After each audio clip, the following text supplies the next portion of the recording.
Welcome back to Capital Update. I'm Matt Swenson. This is State Representative Al Doty. Welcome back, Al. Thank you, Matt. Good to be here. Yeah, you bet. And I know that you serve on a lot of veterans committees here in the Minnesota House of Representatives. You've got your fingers in a lot of veterans issues. Camp Ripley's in your district, so you've got a lot of military support going on in your district as well. And so I know you've made a lot of important progress for veterans and their families this session at the state capitol. Yeah, I carry, of course, the bonding bills for Camp Ripley here in the House, and I've had a few other veterans bills that I've carried. We're looking at a couple of them.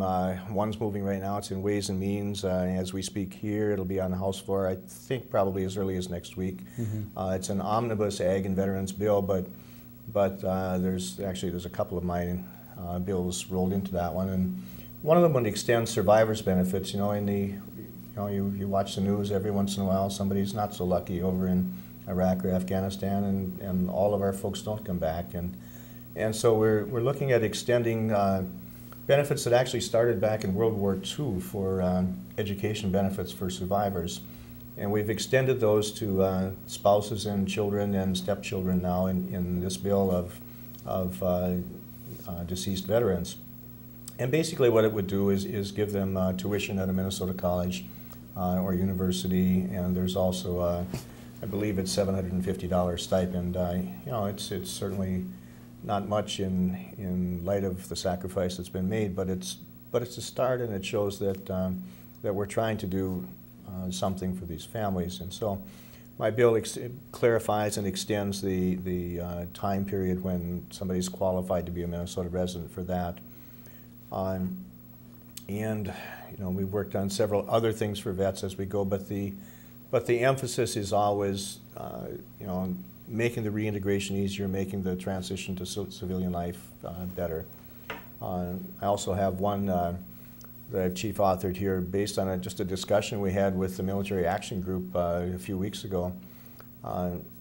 Went with another hometown guy that works here, David Musilevich, one of the researchers for the House. We were sitting in that meeting and they were talking about TRICARE, the insurance for retired military folks, and just for a little project we went online on the TRICARE site, and some of our local hospitals and doctors were not listed. And so I called back home. Well, they told me they do take this. So we're wondering, well, how is a veteran going to know, so if it's not on the site? So I authored legislation that basically says if you're taking other state programs as a health care provider, you have to take TRICARE, so people will, the veteran will know that he's going to be covered and be okay on that. So that one's moving along well too, and those are just examples of little things that make life better. That why not?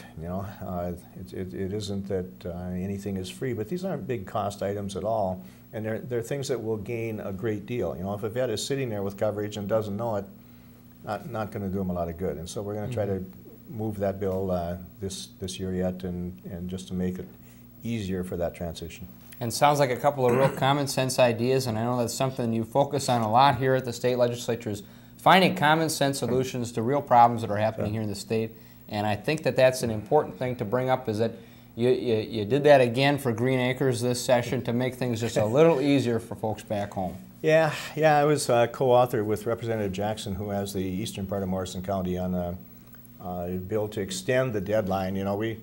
The rural folks, we tried really hard. I carried the bill last time to just get rid of those changes and start from scratch, but we didn't make that. So we're sitting here, and farmers, with spring coming up and on May 1st deadline on making up their mind what to do with this program.